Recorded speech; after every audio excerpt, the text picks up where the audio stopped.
morning and welcome to the VAR Podcast. My name is Ambassador and I'm your host. Today, we shall be delving into the celebration of the International Day of the Girl Child 2025. With me this morning is a very pragmatic young lady and also a girl child advocate. She is the founder of Celestial Heart Foundation for Children. She is no other person other than Chigoziem Azegba. Welcome to the VAR Podcast this morning. Thank you.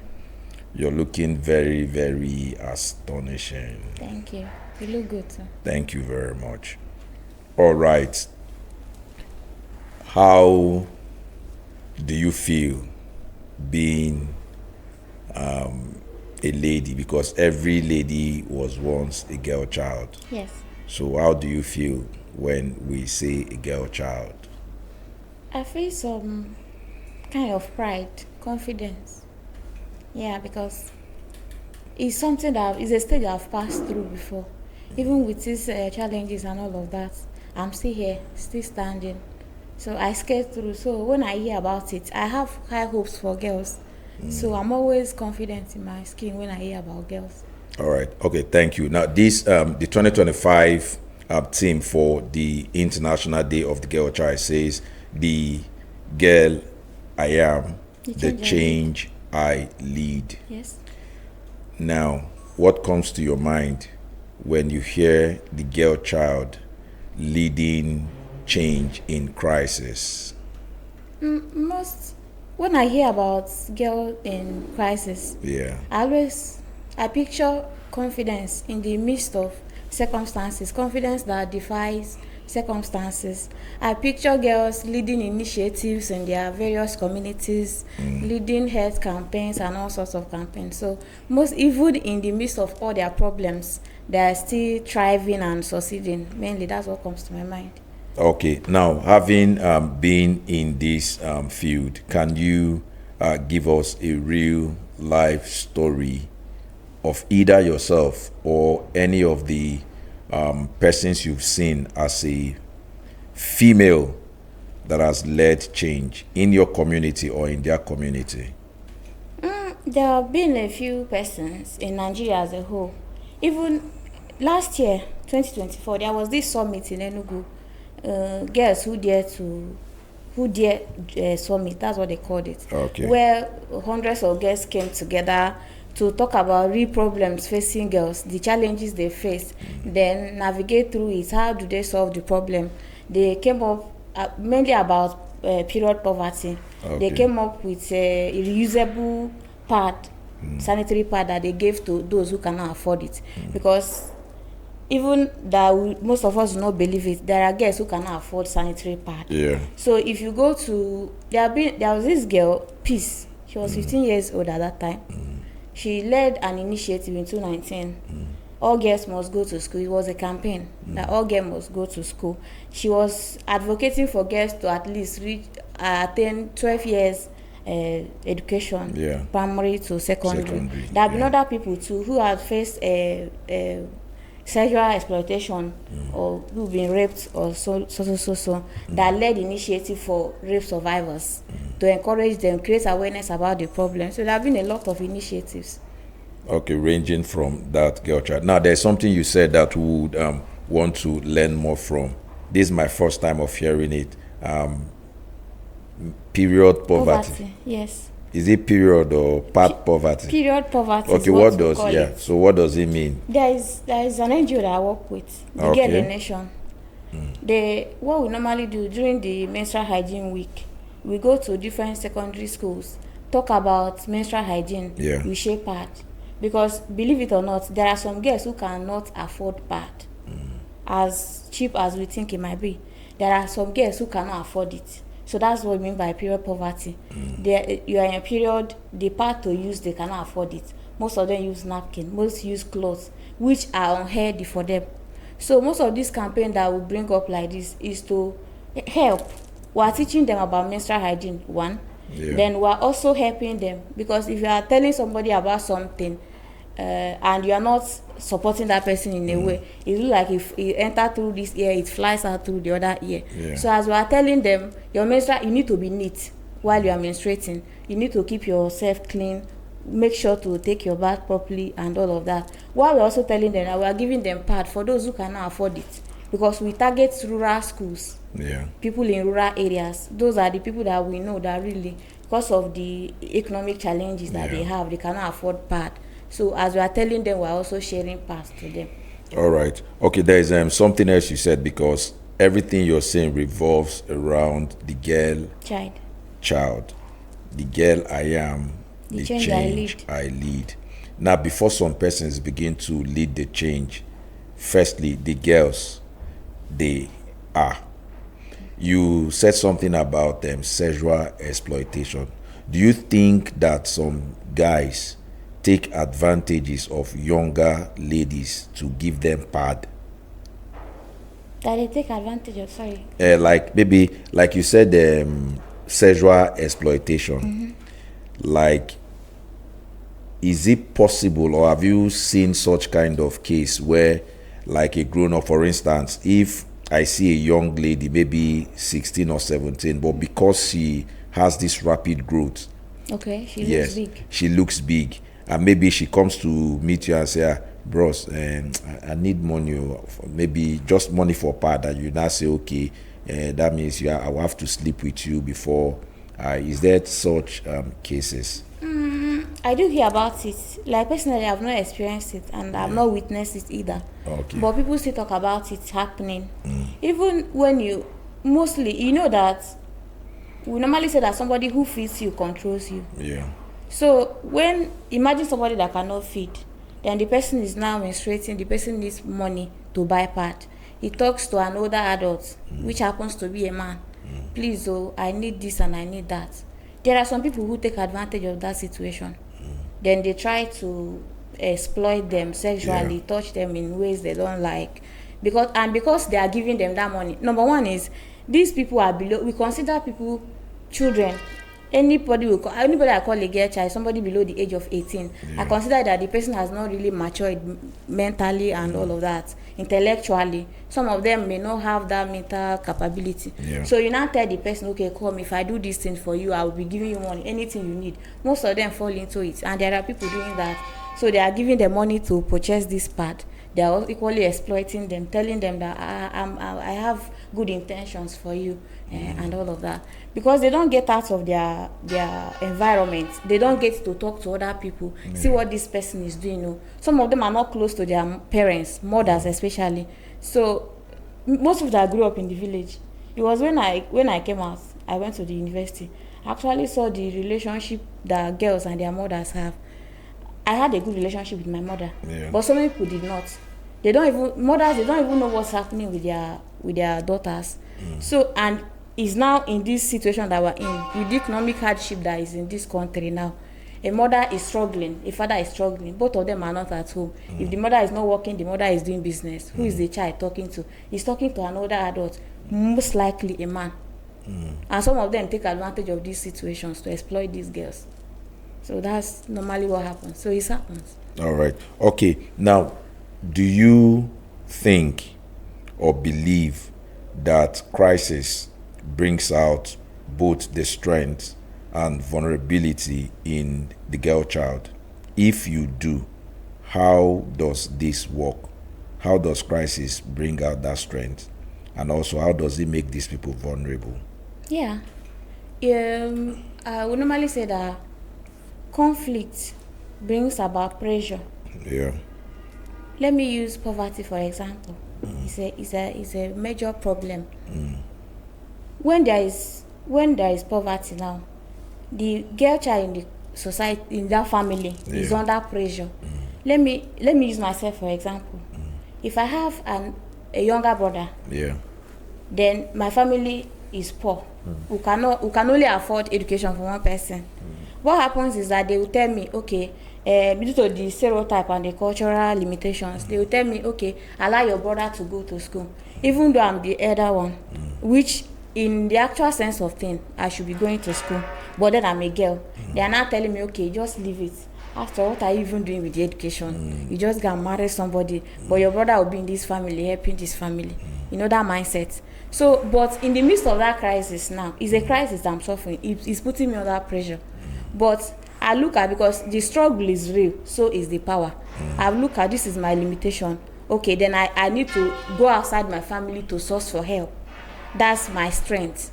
I need to, this is the challenge I'm facing. I normally, this last outreach that I went to, I was talking to a group of girls. One asked me that she wants to go to school, but she doesn't have money, and her parents doesn't have. What is she going to do? That's her challenge. Then I made that look at, outside this your challenge, what can you do to help yourself? Get a job. Learn a skill. You must not go to school today, but you can do it tomorrow.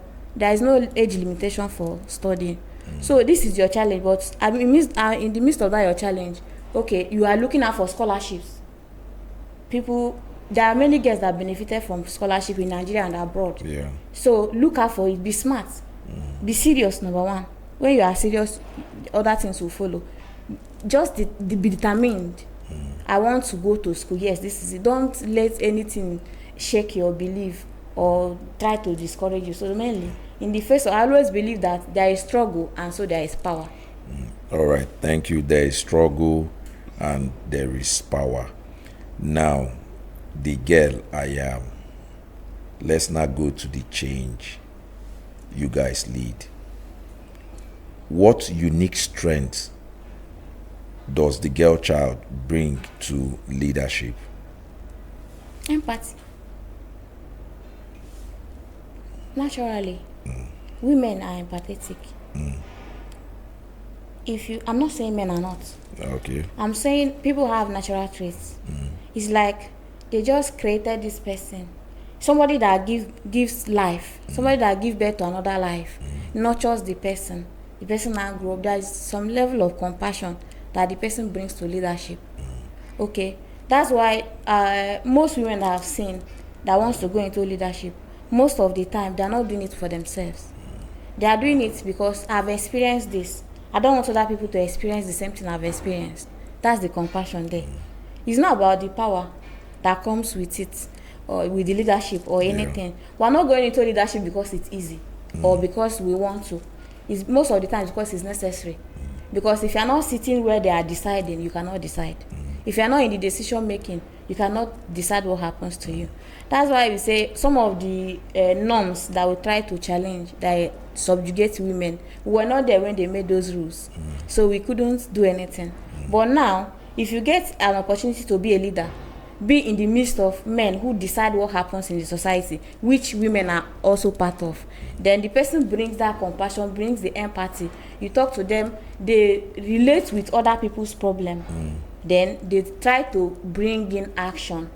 They write to people that they think matters. So mostly I think the unique thing that women bring about is compassion and empathy that they bring into leadership. Okay, so outside every other leadership, yes, so every other leadership skill that they need, this is what I think that they bring it.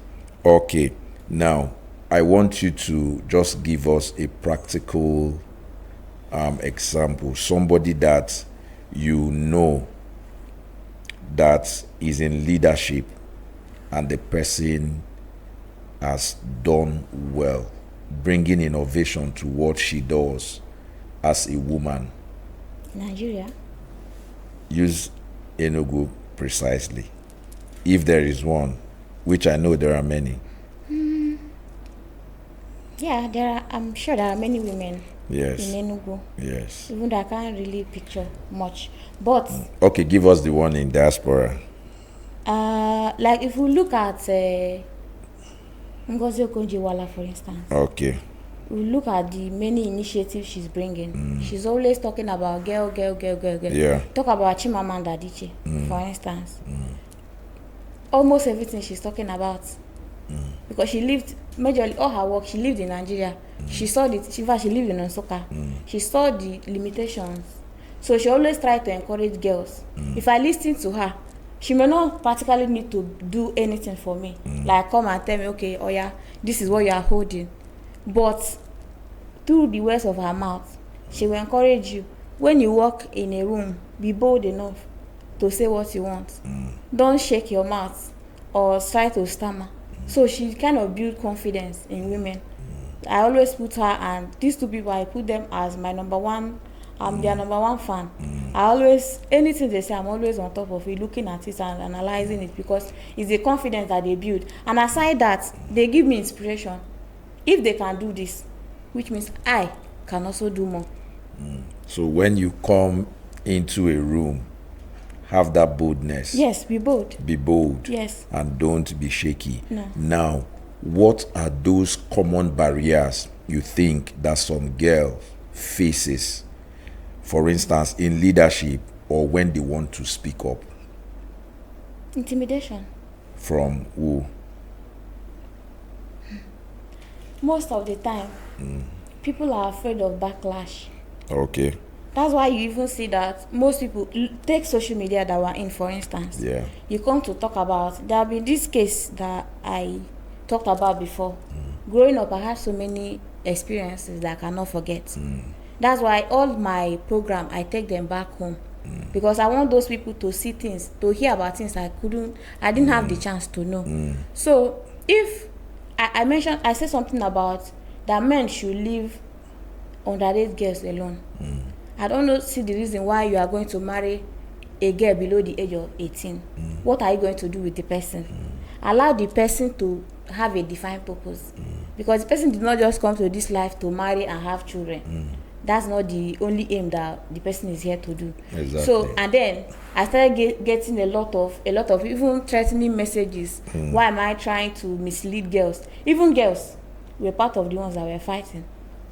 So somebody in my neighborhood, back in the village, she told me that it's because my parents had the money to send me to school. So I don't think I can come here to just say anything I want. I said, no, I'm not trying to not recognize your difficulties. I know that you have your problems, financial problems and all of that. But that doesn't mean I should not talk about it. So many people, they don't have it, but they are not in school. Yeah. And you must not go to school. Don't get me wrong. If you don't have money to go to school, go and learn something. There are some women who are thriving in business. Yeah. This is the era of digital age. Tech skills taking over the world now. You don't have to have millions of naira before you learn it. Even so many organizations, they come up with youth empowerment, they teach people for free. So you can learn it. So most of the time, if I'm somebody who is afraid, I'll face backlash a lot of time. Even in a gathering like this, we're discussing about something, everybody is shouting at me. What are you trying to prove? Are you trying to prove that you are the jagaban among all the women? Somebody even said, don't worry, when you marry, they will humble you. So this kind of backlash, if another girl now who is smaller is listening to us talk, do you think tomorrow she will have the boldness to come and say what's in her mind? So mostly that's what most of us face. Most of these girls, because I'm no longer afraid of backlash. If I say once what I'm saying is not harming anybody, it's not a crime, I will boldly say it. But some of these girls, this is their problem. Because even in their family is not giving them the platform to stay their mind. There is an opinion that is going on. They are making decision. The girl is not involved. They bring the male child, decide to look at what is going on in this house. So what do we do? What happens to the girl child? Because she will be married very soon. But it shouldn't be so. So this is why most of them will not say anything. They don't like people to criticize them. A lot of people are afraid of criticism. It's not even only women. If I say this thing now, what are people going to say about me? So they just run inside and hide there.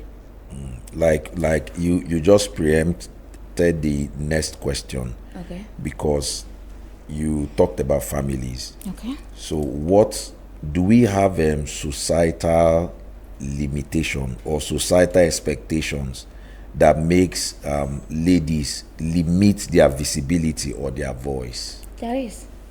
The mindset is number one. Do you know, in any outreach I go or anywhere I speak, I always like to bring my own personal experience into it, so that you see that I'm not just saying something I don't know about. I'm talking about things I know. Like in my own place, for instance, we are too focused on teaching girls how to be wives and mothers. That limitation is there. They always tell you that you are less. You are a lesser human being. We are not promoting gender equity at all. Because for me, I believe in gender equity. Everybody do what's within your power. I may not be able to do what a man can do, but I can do my own in my own capabilities. So the problem now is there are cultural silence. They teach you to be quiet. You have to be feminine. If you are being too loud, you are being unfeminine. If you are being too outspoken, you are being too bold. You are going to intimidate men that will come for you. So people, they will even tell girls, you don't buy a car before you marry. Don't build a house before you marry. Don't live alone. Don't do this. Don't do that. So many limitations. So if you are telling me that my life revolves around marriage and the husband I'm going to have and then the children, do you think I will dare dream above that? They will tell you, there's this thing they used to say in my native language.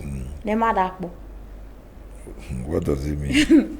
It means like if you grow up at a certain age, you don't get married. At the point, you will not get married again. Yeah. That's what they normally. When I was in secondary school, we had the reading group. We were about 3 girls and 2 guys. We normally do read, then we teach others after. So in that discussion, they always try to sideline me. They will say that I know that this is not your area, or you don't want to talk about this thing. They're always talking about that after this secondary school now, I'm going to find one rich man and get married and enjoy life. They say that I like to suffer. That's how they used to put it. Because why am I trying to do all these things? If I talk about the things I had wanted to go to school a long time ago, that was my dad saw it. My dad told me, anywhere you want to reach in your education, go ahead and do it. It was my mom that was having a little bit difficult to agree with me that I need this education before she became a teacher. My mother now went to get her degree. She saw girls there doing things. My mother came home and said, you were not wrong. So these girls, this is what they think about. This is what, imagine you are growing up, they are telling you that you need to behave well, you need to do this, you need to do that, so that when you marry, the husband will not send you back. So everything you are doing it because for somebody you don't know. No yet. You are doing it just to marry. So in circumstances like this, what they think about this limitation now, they teach you how to talk, how to sit, how to do this, so that when you marry, they will not bring you back. Number one is culture. Then we talk about people not having the confidence. But all of them revolve around this. Personally, I think that all of them revolve around the cultural beliefs and the family system, the traditional system guiding these places that limits girls from thinking outside the box. Because you need to go out. You need to go. We went for a workshop in Lagos. I was intimidated. I cannot lie to you. Why? I saw so many people. Like I saw girls doing talking about things.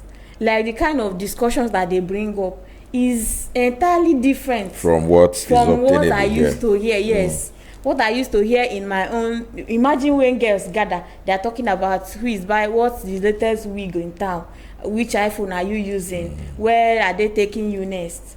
But then you go to this place, they are talking about things that affect the nation, national discourse around so many initiatives that they are leading. Okay, me, I founded this other campaign. Me, I founded that. Me, I've done that and I've done that. You see girls traveling around the world. Then I'm like, what's going on? Ladies on purpose. Like, what is going on? How do I shift guests from my side to come and see this kind of thing? When I posted about it on Facebook, somebody told me that it's just my mindset that I don't know that people's destiny are different. After all, maybe I'm seeing it like that because guests will love fine environment. I'm like, in this my post now, this is the only thing you saw, the fine environment. That's not my point. My point is, what do we discuss in groups? If we sit in group, what are we talking about? So this is it. We need to. That mindset is what we are trying to change. I went. This last on Wednesday, I was at Tumobeg, the secondary school there, and I told them that there is nothing like at Tumagama. I told them that there is nothing like somebody at a point you will not get married again because you did not marry. All of them, they were shouting. They did not believe it because their mom must have told them. Yes, that's that mindset I'm talking about. We need to tell them differently. I only say that if age maybe that serious to other people. It is not to me. If my brother comes to me and say, I want to marry somebody who is 35 years old, what I'm checking is not the age. In this your 35 years of life, what have you done? Exactly.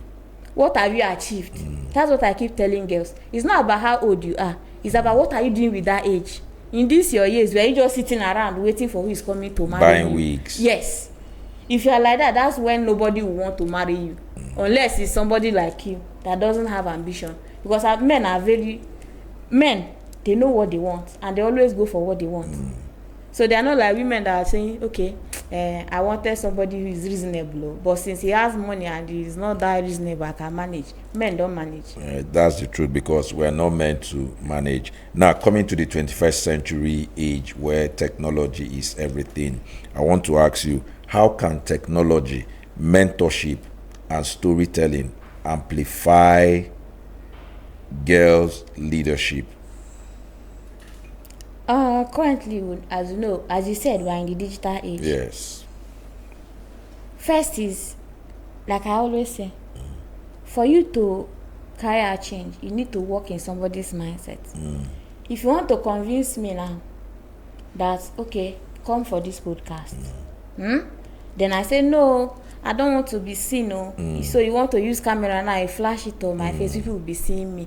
How do you convince me now that other people have been coming? Yeah. Technology does that. You are going online. You are seeing what other girls are doing. This other person is using her account to do this and that. This person is a tech pro. He can analyze data. She's earning money through it. She can design products. She's earning money through it. She's going to public places, doing public speaking and all of that. Technology is the influence we need. There are so many places we cannot reach that radio can reach. There are so many places we cannot reach, social media that can reach. So these technologies, in fact, is what we need.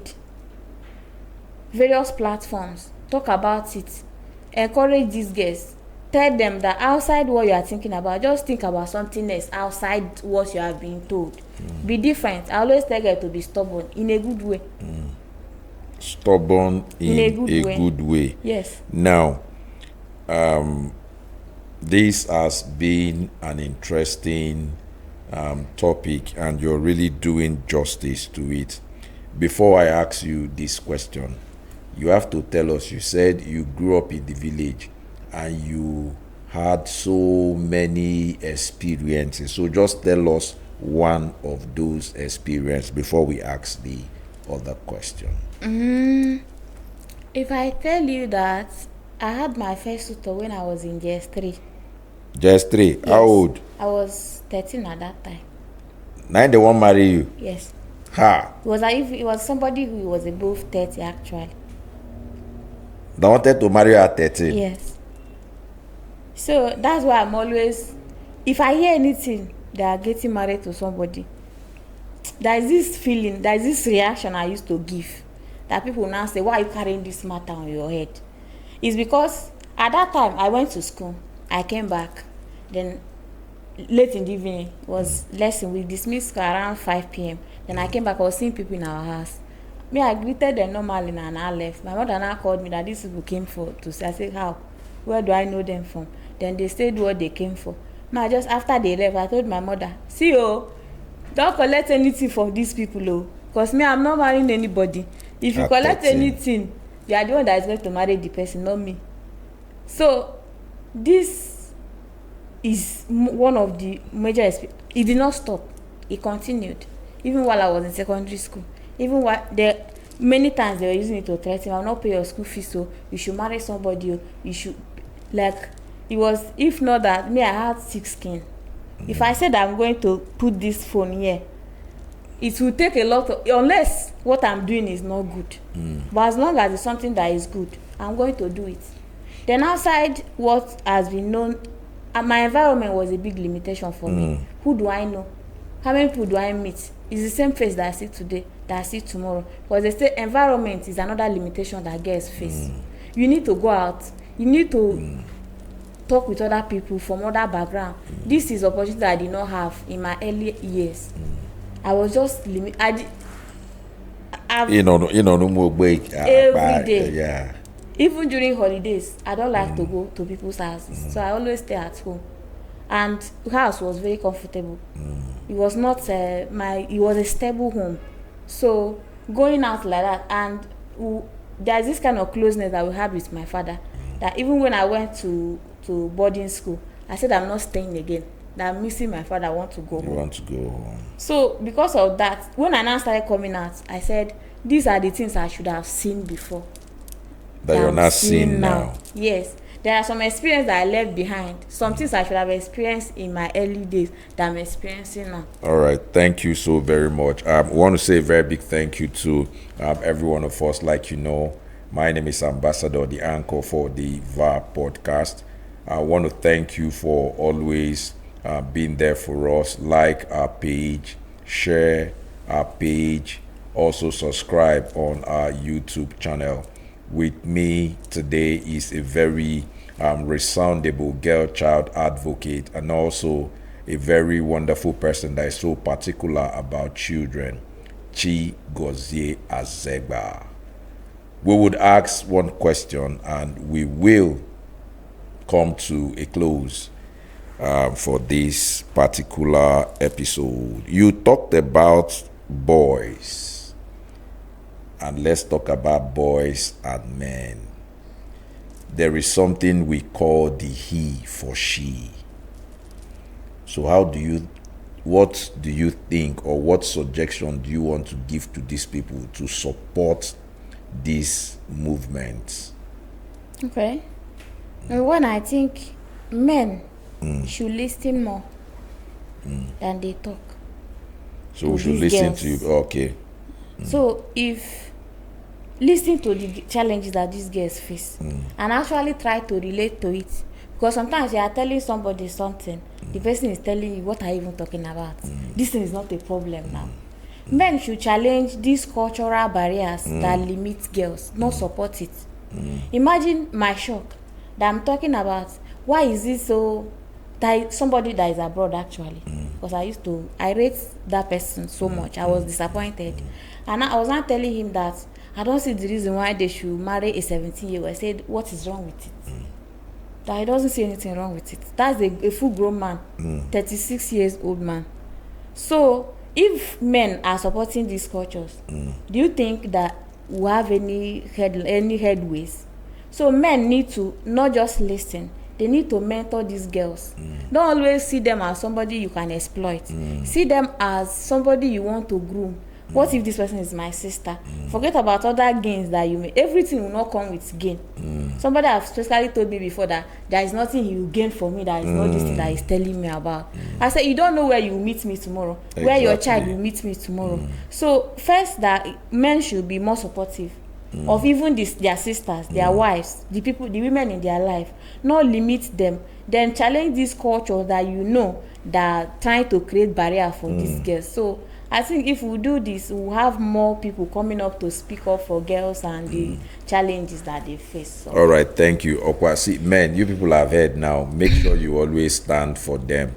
Now, on a final note, if you have this magical wand now, you have the powers to change or create a world where every girl child thrive. What would that be? What would you do? What I would do is, like I'm saying, number one, work on the mindset of everybody. Both the girl, the boy, everybody existing. In my community generally, I want them to, if I'm saying something, this is not a bad thing, but because it's outside what you know, then you are frowning. So first of all, work in their mindset. Then I want to create a level ground where all girls can thrive. If you have initiative, bring it to the table. Anything you want to, just come, tell me about it. Because there is a program that I'm about to carry out next month. What I call it is unboxing a dream. One is, I have three. I have unboxing a dream, I have micro grants, and then I have swap row challenge. Like if you go to a school now, primary school majorly, I focus on primary school. Then I want the students, I want to see how the children, how do they feel sitting in a classroom. So let me and the teachers, let's sit, let those children teach us. Let's experience what they experience. Let me carry water on my head. How do these children feel in this current age carrying water? Then, okay, and the micro grant, these children, bring your initiative. Look around your school. What is the problem you have? What do you want to do? Bring the initiative to me. You have, not just I will sponsor the initiative, I will also give you award for thinking. So then for the unbox a dream, that one is I look at people. The school will have to give me records of people who are more vulnerable to poverty than others. So okay, I call you. I want to know what do you want to be. It may be a casual discussion that you don't know what's happening. Then the person is telling me, okay, tomorrow I want to do this, I want to do that. Then what I'm doing is I'm trying to support the person's dream. Then let me say somebody wants to go to school, but textbooks are the problem, or school uniform is the problem. Then I'm wrapping that school uniform and this textbook inside the box. I'm unboxing your dream. Thank you very much. This is wonderful. So on behalf of the VAR Podcast, you have talked about something that touches us so very well, because we also have something to do in that regard. So when you're unboxing the dream, we're going to support when it comes to that of the school uniform. So when you get these people to unbox, then we'll give you nothing less than for 5 pupils. So the school uniform, yes, that's the one that touched us now. Thank you so so much. when you want to unbox that one, so thank you so very much. On no more final note, we don't do our final note finish, you get. So what advice do you have for the young people? My major advice for young people is to dream. No matter how big your dream is, just dream. Start small. You don't have to achieve all your dreams today. It can happen tomorrow, but start today. Procrastination is bad. Don't always put your dreams on hold, trying to accommodate other people, because the people that come to you with their problems, if you don't solve it, the problem will solve it. They will solve their problem. Exactly. So most of all, before you help other people, you have to help yourself.